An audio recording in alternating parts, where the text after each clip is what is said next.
Boom. Tell me in the comments if this broadcast is clear and see if we can get this show on the road. I'm over here at Simoson building, plot number 8585 on the corner of Lucia and Simon. When you hear me say Lucia and Simon, it simply means Kalu Shawalia Road and Simon Mwewa Lane. Somebody says, who's that? Is that Ishmael? Loud and clear. I'm so glad. I need to charge my phone so that I can check out the monitor and make sure that we're good. Guys, it's a beautiful Friday afternoon. And tell me in the comments also if I made it on time. You're not going to believe, earlier today, I was over at the Manchinchi Estates, and there's a barber shop there. There's a new barber. It's called the Executive Barber Shop. And I typically don't use outside barbers, and unless it's just, you know, I can't help it. If I'm out of the country, I remember I spent several weeks, about 6 or 7 weeks in South Africa when my brother was unwell, and I was there with him. In times like that, you go to an alternative barber shop because, you know, you have no control over that. But as long as I'm in the city here in the LSK, I've used the same barber for years, close to 25 years. The same guy that cuts my son's hair, same guy that cuts my hair. So today I was over at Manchinchi Estates, and this barber in Zambia we say Babaman. It's actually not Babaman. It's barber. Full stop. The barber says to me, Mr. Mwewa, you know, I know you're cut. I could cut your hair. And I said, well, you know, son, I'll be honest with you. I don't experiment that way. I do not do that. I use the same guy because, you know, your hair is not something you want to take a chance with. He says to me, Mr. Mwewa, I know your hair. I know your head. I know your cut. Just give me a chance. I said, son, I'm going to give you one chance. You mess it up, you're going to hear about it from me. I proceed to sit in the chair. And I don't know about you guys, but this is a thing for me. I love to fall asleep in a barber's chair. I love it. That is some of the best sleep you'll ever get, is sitting in a barber chair, a barber's chair. So he cut my hair, and so I need to ask you, what do you think? You know, the fading comes to about there, which is wrong. My regular barber goes all the way back this way. This fade gets to about there. Tell me what you think of this haircut. Tell me in the comments, you know, so that we can suss it out. Guys, a couple of things I want to talk to you about, that things that are heavy on my heart, you know. Somebody says not too shabby. I'm glad. Please, as you listen to this broadcast, as you view it, as is my custom, if you could do me the honor of slinging this broadcast to people that you think would be interested in this conversation. Share this broadcast with people that you think would engage at this level, and see if we can get a nail-biting conversation going here. The very first thing I want to talk to you about is the Lusaka mayor. Now, full disclosure, some of you know this. For those of you, come in. Oh, Namwenga? Okay. And I've also added cocoa for you. Cocoa? Yes. Oh, I see. Okay. All right. Thank you. Full disclosure, and I want you to know, guys, that what I'm going to share with you today concerning the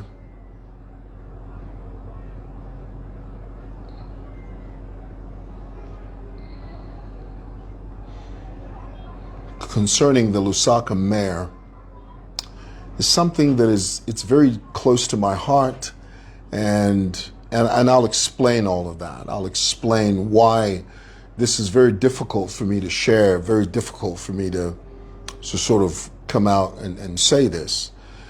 Full disclosure, you must know that the Lusaka mayor is actually my niece. She's a very close, strong relation of mine. She's my niece. And not only that, Her Worship the Mayor, Chilando Chitangala, was my classmate. Her and I went to school together. We graduated from secondary school together in the same class. Myself, my wife, her, same class. In fact, my wife and her were very good friends in secondary school. And over the years, the Lusaka mayor and I have had a very cordial, not only is she my relation, we were very close as relatives. We used to laugh a lot.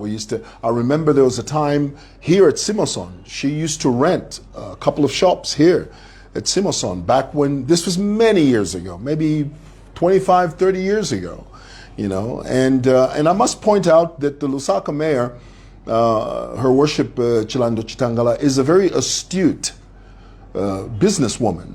You know, she's been doing business for many, many years, and she's a very sharp businesswoman.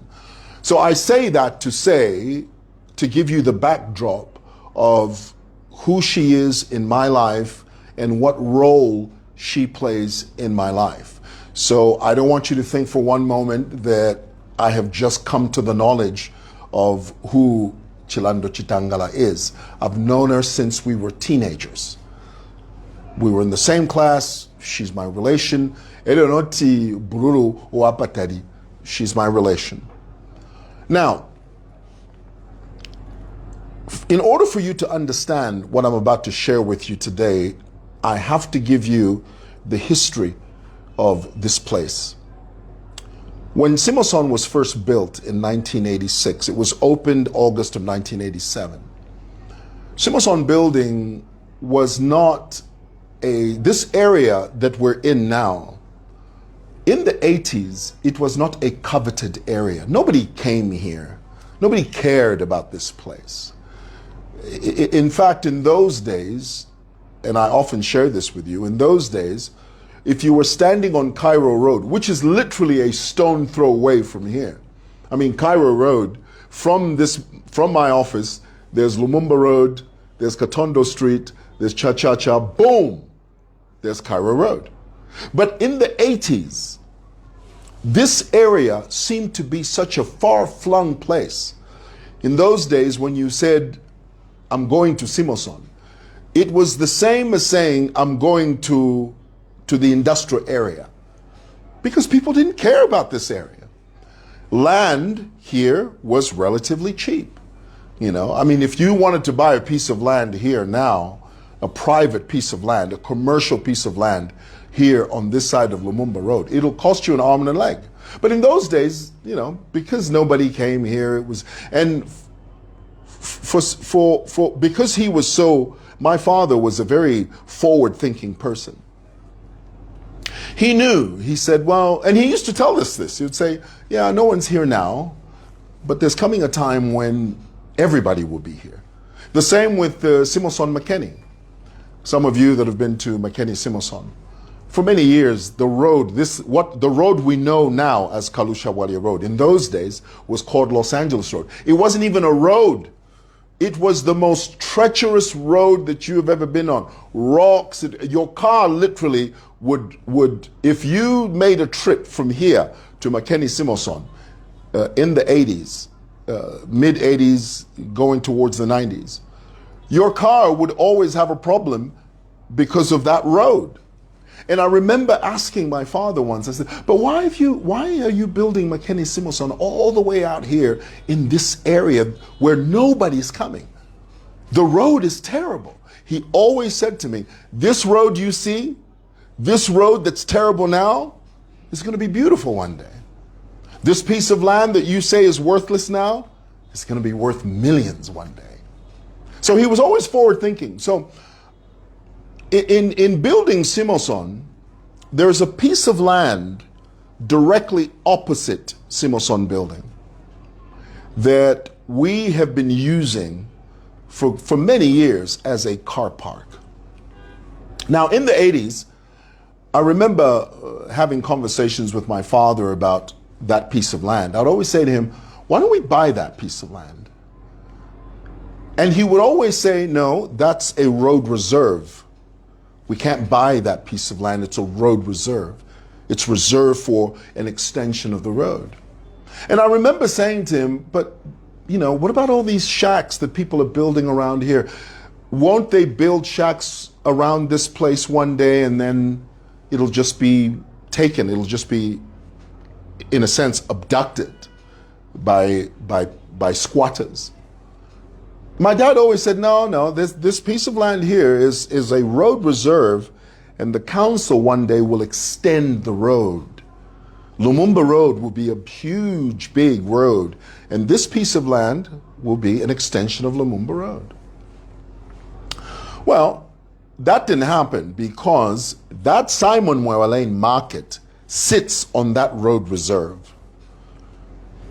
The council, under Michael Sata, decided to build a market. And the original name of the market was actually Lumumba Road Market. That was the original name.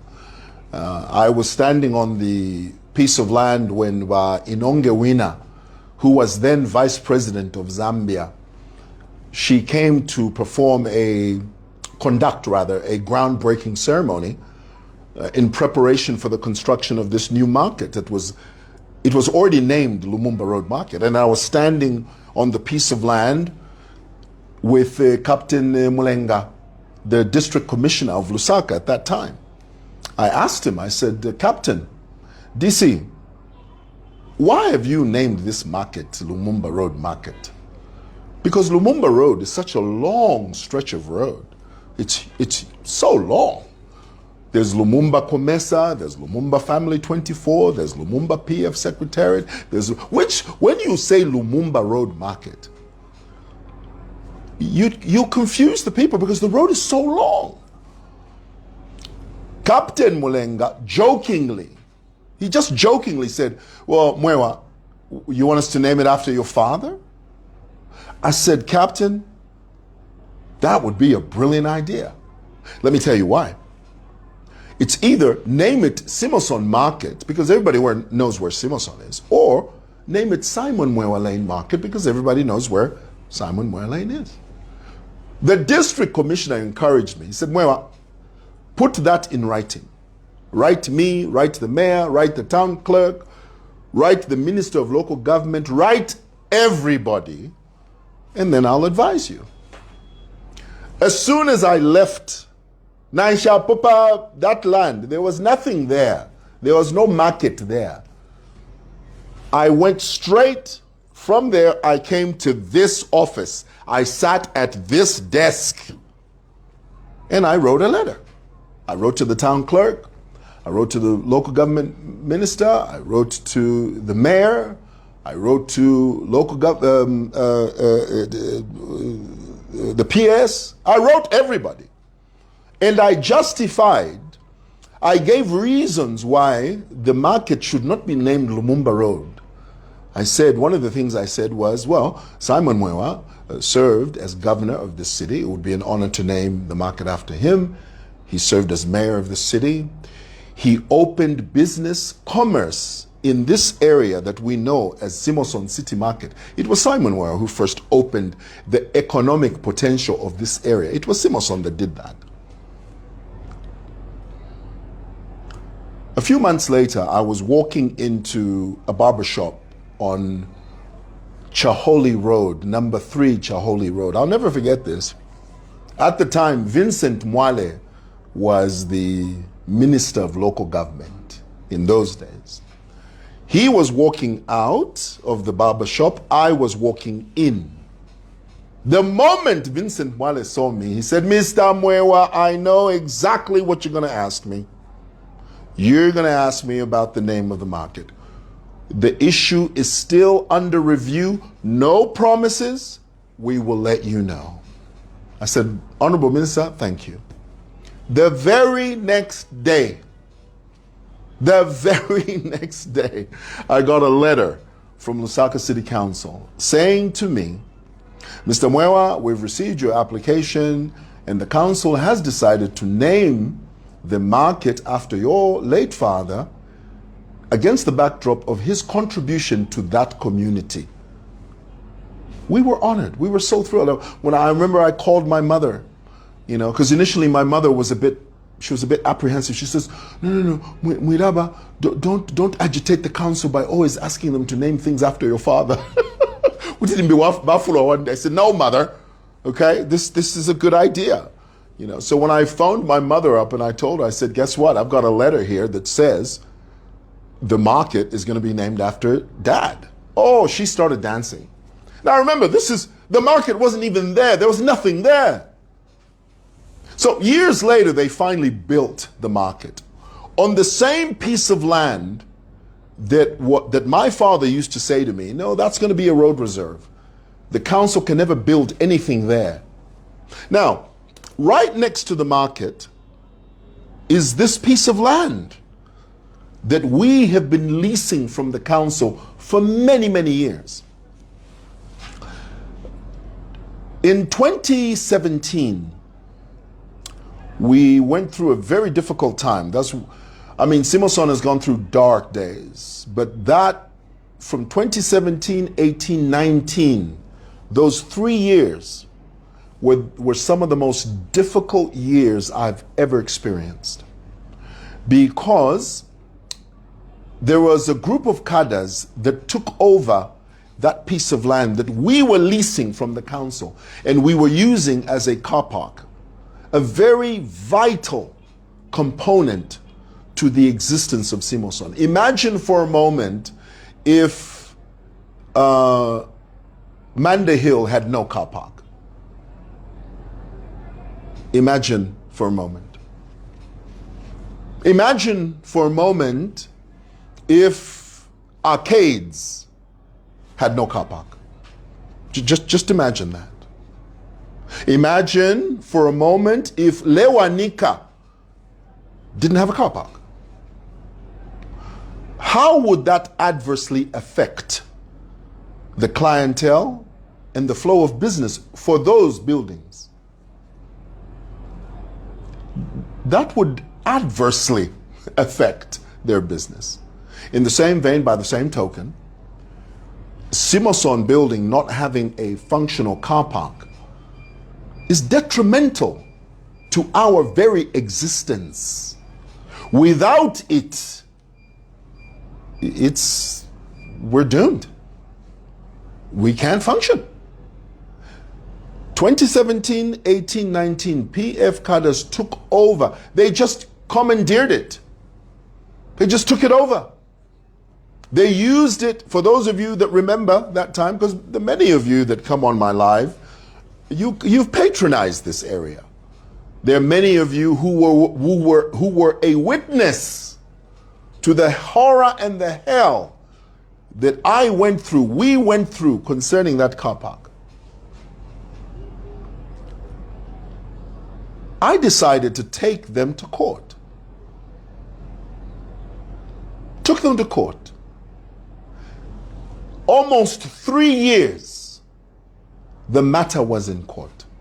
Almost 3 years. Now, I want you to understand,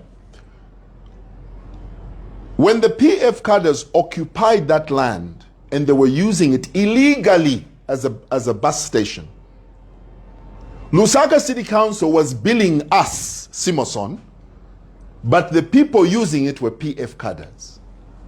They were not paying all or one to Lusaka. Not one kwacha were they paying to Lusaka City Council. That's a very important piece of information you need to know right now. I want you to tell me if you're following what I'm saying.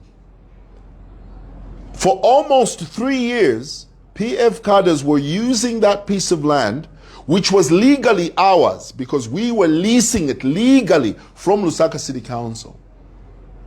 LCC was charging us, billing us, but the people using it were the PF Cadres. The PF Cadres were not paying, not even one kwacha to Lusaka City Council. Not one. I need you to tell me if you're following carefully what I'm saying. Lo and behold, we won the case in court. The court ordered the people occupying that car park should vacate and Simoson should continue operating on that car park. In those days, the guys who were in charge of this area, Abena Muke, Abena Monga, Abena Mutila, Abena Suke, those were the chaps who were the commanders here. When the court order came out, I called them to my office. I said, Vane, there's a court order here.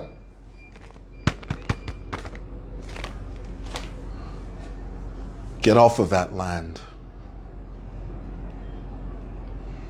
Get off of that land. My goodness. Oh, man. You don't know the hell we went through. More than 200 of them came here. Cadres vafumine ku City Market, vafumine ku BH, vafumine ku Intercity, vafumine ku Kanyama. More than 200 of them came here and they were threatening me, saying, Iwe mwewa, you've got Simoson, akaka kapa kaka, apo twale lishaba na watu tamfya, tawakatale iwomfya I car park. You will never use this car park. We are never going to allow you to use it. You are so selfish, mwewa. You are so selfish. You've got Simoson, this small car park. We are using it to feed our families. And they just weren't getting it. A bunch of ignorant idiots that weren't getting it. I looked at them, I said, you're here illegally. You can't occupy this land. But then Andafimbi, talking about, no, this is how we feed our family. I said, that's not the point. There's a court order here. From the court, get off of the land. Oh my goodness. We went through hell. The police had to send armed police. There were how many officers? I think there were more than 20 officers. 20 police officers came here to make sure that those guys moved off of the land. The officers told me, Mr. Mwewa, we're going to give you 14 days to erect a fence on that property. After that, we have to leave and we cannot be here anymore. For those 14 days, the PF cadres used to sing here. They used to march around here. Chitambala, Ioka Park, you never use it. Abo baka pokola bole chetekela abo bakaya iwoka shala. Elio baka pokola ngabaya ukamona fyo tukakuchita. You mwewa, those officers who are protecting you while you're erecting that fence, they will not be here forever. One day they will go. And when they go, we shall deal with you. Yeah. That's what we went through. We erected, closed off the car park. The police left. And sure enough, the Cadres descended and they closed the gates. They just closed the gates. Somebody says, I remember the insults from that woman. Yeah. Closed the gates. And they said, Mwewa, you're never going to use this car park. I went downstairs, I opened the gates. I stood on that piece of land, surrounded by Cadres, PF Cadres. This was during the PF. And I said to them, guys, now look, I'm not embellishing, I'm telling you the truth. Even though I sound like I was brave, in my heart I knew all it was going to take was just one punch, one kick, and those guys would have descended on me. But I knew what I was fighting for. We knew what we were fighting for. I said to them, I said, do what you want to do. Get off the land. Get off this land. It doesn't belong to you. This is a court order. And if you don't obey it, it's going to be a problem. Get off the land. They did that for almost a week. Every time I'd open, they'd come and close. Every time I'd open, for a whole week, they were doing that. And then all of a sudden, one day, they stopped. Now, this brings me now to the issue of the Lusaka mayor. Given the hell that we went through, my family and I, we applied to Lusaka City Council. We said, Council, we want to buy this land because one day in the future, someone will just wake up and say, no. Mwewa, move out. One day, somebody's going to wake up at Lusaka City Council there and just say, Mwewa, get off of this land.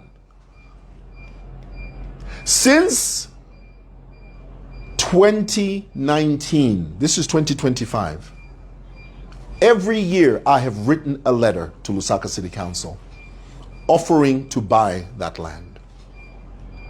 Because one day I'm not going to be here. One day I won't be here. What's wrong with buying the land? Since 2019, I've been writing Lusaka City Council, please sell me this land. Do you know what Lusaka City Council always says to me? We don't sell council land. You don't do what? We don't sell council land. Oh, really? How many Chinese, how many Ethiopians, how many Somalis buy council land in this city? How many Lebanese buy council land in this city? How many? You can't pull the wool over my eyes. I'm a son of this city. I've been here all my life. I know the lay of the land. I know exactly what goes on. So for the Lusaka City Council to say to me, oh no, mwewa, we don't sell land. What you mean is you won't sell it to me. But you have a Chinese rich guy come here with a sack full of money. You're going to sell it. You have a Lebanese guy come here with a sack full of money. You're going to sell it.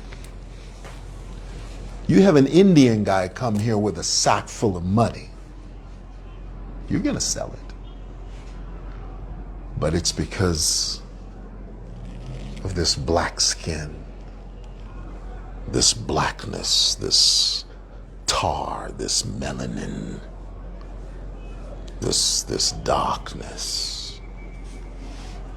Because of this melanin, you're not going to sell it to me.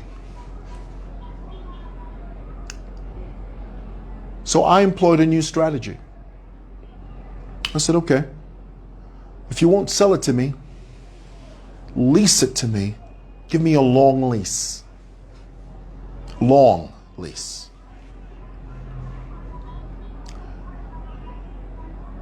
Lusaka City Council invited me to one of the council committee meetings. You know, the councilors, they call you, you sit in like a chamber, and you're sitting in front of all the councilors, and they ask you, based on your application, they ask you to explain why you want a long lease. In that meeting, in that council meeting, In that meeting, the town clerk is represented, all of the major wings of Lusaka City Council are present in that meeting. It's a very, very key meeting. When they invite you to that, that's a big deal. Not everybody gets invited to those. That's the council giving you an opportunity to explain and to validate your plans or your case. And depending on how you present your case, they can either shoot it down or uphold. And so they called me in front of this council committee meeting. And they asked me, they said, why do you want us to, what are you applying for and what do you need? I said, because it's obvious you're not going to sell me this land because I'm black. I'm a black Zambian. If I were a Chinese, you'd sell it to me. If I was Lebanese, you'd sell it to me. You would. But because I'm a black Zambian, lease it to me. Give me a long lease.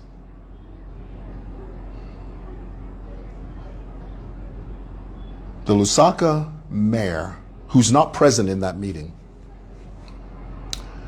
is standing in the way of that. She wants to block that. Why do you want to give mwewa a lease for a long lease? Why do you want to give him that?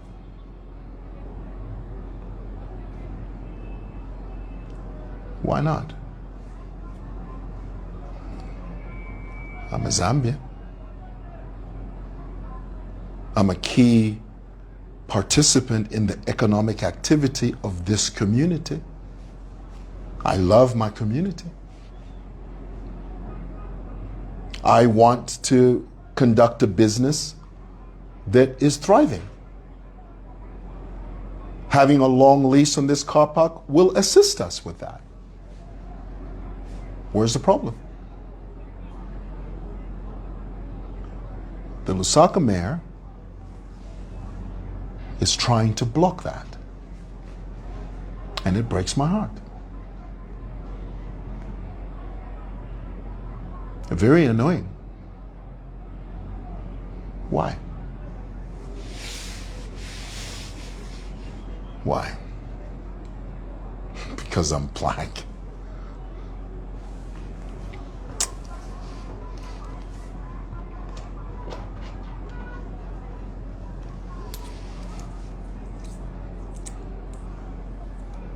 All right.